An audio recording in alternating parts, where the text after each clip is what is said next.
this world is such a, and when I say this world, I mean it. I don't mean in an ideal sense. I mean in every day, every little thing you do. It's such a, gimme, gimme, gimme. Everybody back off. You know, everybody's like, you taught that from school, everywhere. Big business, if you want to be successful, you want to be like Trump, gimme, gimme, gimme, push, push, push, push, step, step, step, crush, crush, crush. That's how it all is. Nobody's really hitting it right. The Democrats are too far left. I mean, Bill Bradley, this is seriously left. He's trying to come a little more center, but he's seriously left. The Republicans are too far right. And I don't think anybody's hitting the chord. Not the chord that I want to hear, and not the chord that other people want to hear. And I've seen it. Plus, I think there's a great lack of spirit in this country. What's happened over the last 4 years is disgusting, and I just think there's a tremendous lack of spirit, and I think the spirit has to be brought back. Instead of us just being like, slavery's bad, slavery's down, bad whitey, bad whitey. I mean, all right, let's stop that. And everybody's smart enough to know that, I mean, we've been slighted, and we want ours. And I don't mean by like ours, 40 acres and a mule, because we're past that. But we need help. I mean, for us to be on our own 2 feet, us meaning youth or us meaning black people, whatever you want to take it for us to be on our own 2 feet, we do need help. Because we have been here, we have been a good friend. If you want to make it a relationship type thing, we have been there, and now we deserve our payback. It's like you got a friend that you don't never look out for. You know, you dressed up in jewels. Now America's got jewels, and they paid and everything, and they lending money to everybody except us. You have a vice presidential candidate in mind? Well, I really haven't gotten quite there yet. It's just Oprah. I love Oprah. Oprah would always be my first choice. Oprah. Oprah, your competitor, right? Oprah's a competitor. You know what? No I'll tell you, she's really a great woman, though. She is a terrific woman. She's somebody that's very special.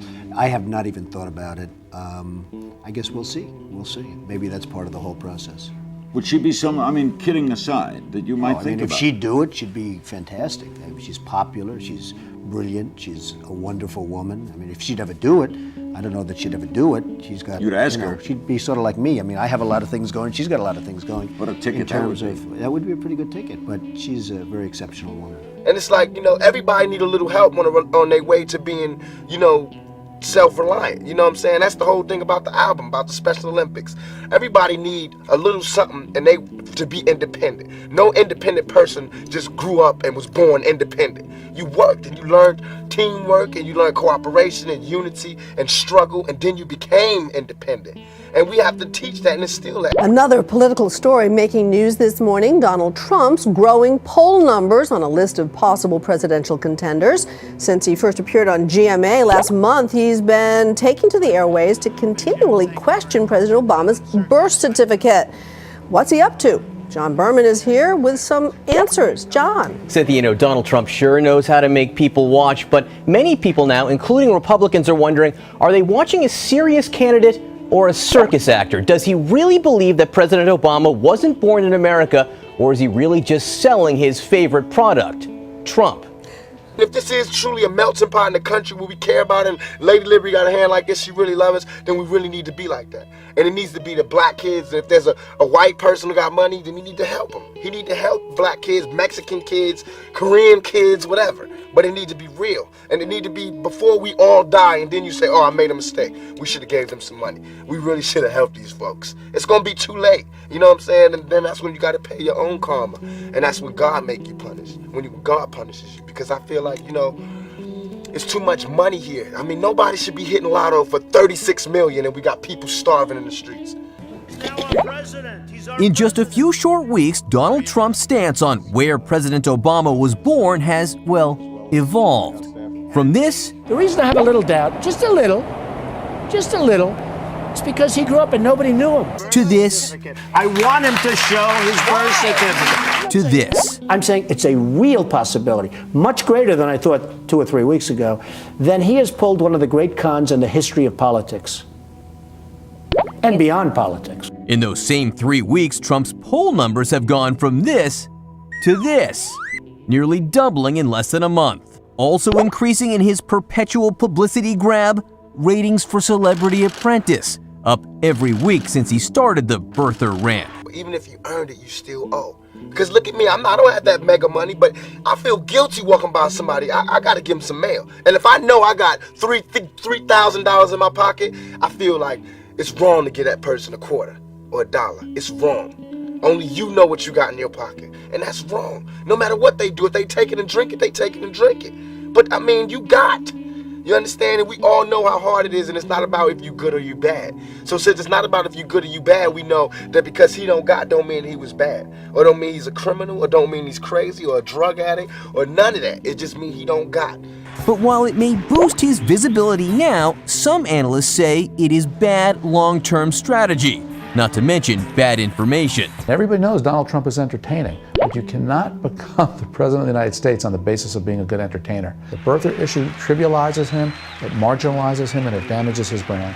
Indeed, several nonpartisan watchdog groups long ago determined this certificate provided by then-candidate Obama definitively proves he was born in Hawaii in August 1961. There were birth announcements in local papers, statements from officials in Hawaii. And that has been more than enough for John McCain, Mitt Romney, Sarah Palin, and most prominent Republicans. For Republicans to even be bringing it up, I think it's a waste of energy and time. I'm saying it's a struggle, and I think everybody deserves it. And I think there's a way to pay these people. I think there is a way. It just takes to be revolutionary, and it takes to do something out of the ordinary.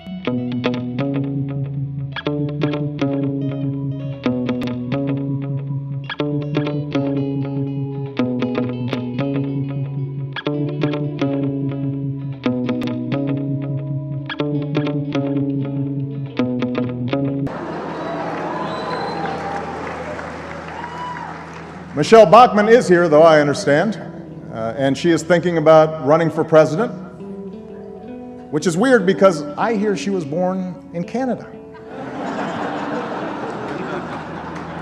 Yes, Michelle, this is how it starts. Just letting you know.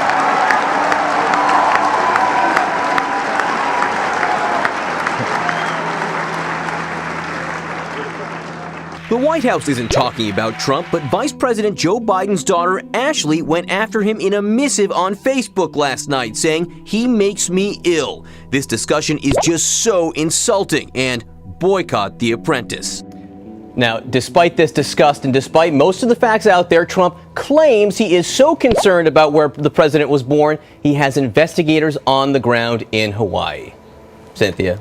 Well, John, in a word, is he running or is he not?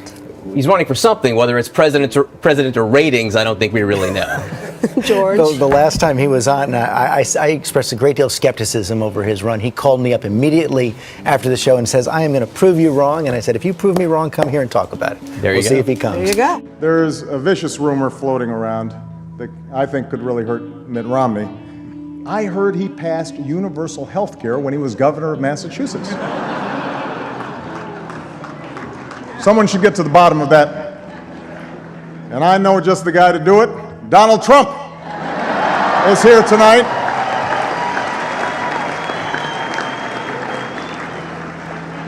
Now, I know that he's taken some flack lately, but no one is happier, no one is prouder to put this birth certificate matter to rest than the Donald. And that's because he can finally get back to focusing on the issues that matter. Like, did we fake the moon landing? What really happened in Roswell? And where are Biggie and Tupac?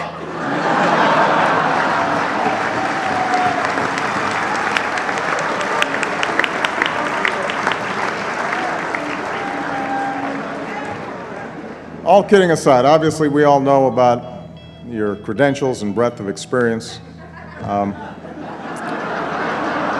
For example, no, seriously, just recently in an episode of Celebrity Apprentice at the steakhouse, the men's cooking team did not impress the judges from Omaha Steaks.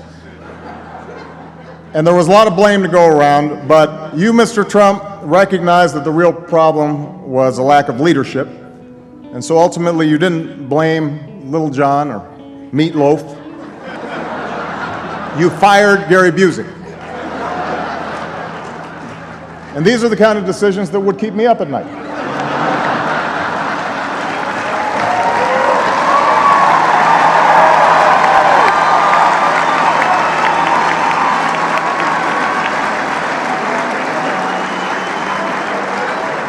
Well handled, sir. Well handled.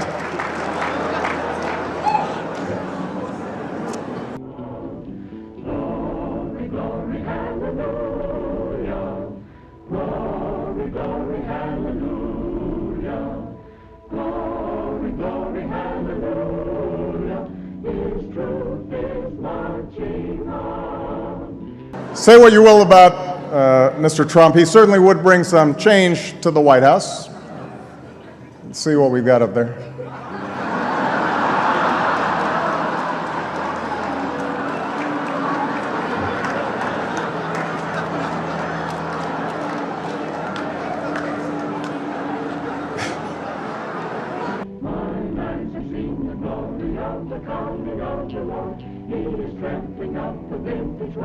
All men are created equal. All men are created equal. All men are created equal. All men are created equal. All men are created equal. All men are created equal. All men are created equal. All men are created equal. All men are created equal. All men are created equal. All men are created equal. All men are created equal. All men are created equal. And where are Biggie and Tupac? All men are created equal. Everyone deserves to know the truth. Because if you think about it, the economy is rigged, the banking system is rigged, there's a lot of things that are rigged in this world of ours, and that's why a lot of you haven't had an effective wage increase in 20 years, folks, and we're going to change it. We're going to change it. Going to change it fast. All men are created equal. In this country, our courts are the great levelers. In our courts, all men are created equal. Do you know that when we do go to court, the defense will have all this discovery, tapes included, and interviews and stuff like that, and when we get on stand, they're going to try to dirty everybody up as much as possible. Absolutely. I just want to let you know that. And the department will always put a spin on something in order to not to look so bad. Okay, they will do anything. They will sacrifice anybody. Hey, I'm going places. No, you're not going anywhere. But I was so naive, I didn't see this. You know, it happens. It's like magic. Sleight of hand. Yeah. They do it right in front of you, and then they show you how they do it, and you still can't see it because you don't want to. That's what I was with discrimination. I understand all that. What I'm saying is what happens when, assuming this goes to court, and then the defense attorney gets all this stuff, and then he reads into it, and that's his line of attack. You have to... No, I understand it, mine, but I just want to try and work out all the kinks so everybody... I've got to try to bring out the whole truth in this investigation. So young people now, I think, that those days are gone, they're past. It's all over. 1964 they changed the law. It made things different. No, people are still people. Change takes a long time. Education takes a long time. This is an education process. As you said, you grew up saying these things in the South and you've grown up. People, times change, they say, people don't. They become more sophisticated at hiding their prejudices. But there's still the tall ones who whack the little ones, the dark ones whack the light ones, or the light ones. And it's not black versus white or white versus, it's just people. Why? We're of a fallen nature, I think. We mean well, but we don't always do what we intend. And but to think, John Locke, I think it was, I was a philosophy major and these are philosophical problems, and that he said, every day in every way we become better and better. Well, if that was so, we'd only have about 6 commandments. But we still have 10, and we're still violating all 10. And I think even some more. But the whole thing is that we try, and we can't give up. I'm trying to be better. But don't expect things to happen just because the books are full of beautiful laws. The Constitution and the Bill of Rights are beautiful. They mean nothing. They are pieces of paper unless they are enforced. When somebody gets booked on this thing, if and when somebody gets booked for this assault on this guy, we're going to be going to court, and some people are going to be testifying in a court of law, okay? And perjury is a very serious thing to me. I would never lie. No laws mean anything unless they are enforced. And I didn't believe that. I thought the Constitution, the law says yes, and if you do it, the people, they're in the federal trial, my federal trial, not my trial. I was the plaintiff. The FBI and the Department of Justice were the defendants. Top FBI officials lied under oath. I witnessed that. I heard it. And after the trial, when I was at headquarters, I went to the director of the FBI, William Sessions. Mr. Webster, the discriminator, found guilty in federal court, but these are civil laws, you see, went off to become the director of the CIA. I go see Mr. Sessions, the former federal judge, and I said, Mr. Sessions, do you know that some of your top officials lied under oath in court? He says, no. I said, your two top men were sitting there during the whole trial.